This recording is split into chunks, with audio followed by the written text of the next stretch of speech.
ভালো আছেন আপনারা সবাই? আমি বাংলাদেশ খেলাফত মজলিস হালুয়াঘাট থানা শাখার জয়েন্ট সেক্রেটারি আবুল হাসান। আপনারা আমাকে ভালো করে চিনেন। আমি এখানে বক্তব্য দিতে দাঁড়াই নাই। আমার ওয়াজ নসিহত বক্তব্য আপনারা ভালো শুনেছেন, ভালো জানেন, সুতরাং এখানে ওয়াজ করার জন্য দাঁড়াই নাই। আজকে এখানে কি উদ্দেশ্যে দাঁড়িয়েছি আপনারা ভালো করে বুঝতে পারছেন।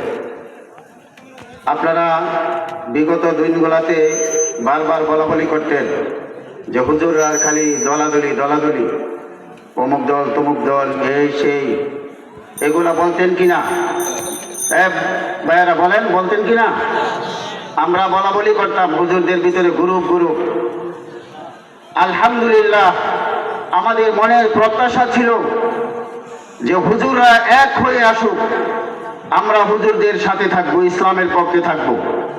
কথা ঠিক না বেঠে? ইসলামের পক্ষে থাকবো কিনা?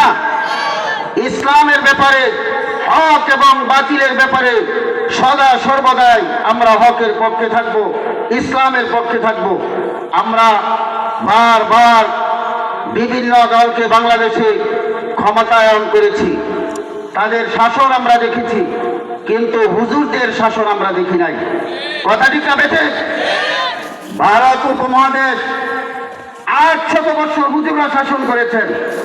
ভারত উপমহাদেশ 800 বছর। কত শত বছর বলুন, কত শত বছর? আমরা জানি, আমরা মস্কারি মারি যে হুজুররা কেন রাজনীতি করে। হুজুররা রাজনীতি কিছু বোঝে?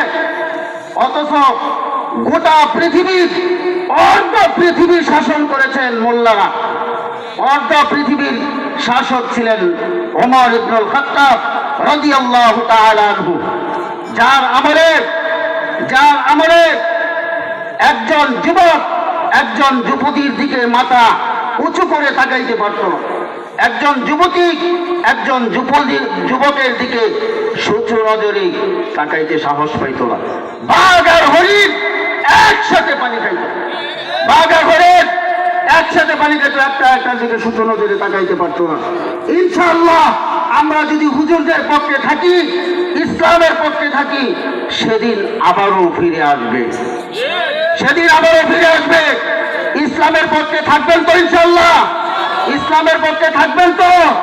আল্লাহ পাক আমাদেরকে মৃত্যু অবধি ইসলামের পক্ষে থাকার তৌফিক দান করুক। ওয়া আখিরু দাওয়ানা আলহামদুলিল্লাহি রাব্বিল আলামিন। আসসালামু আলাইকুম ওয়া রাহমাতুল্লাহ।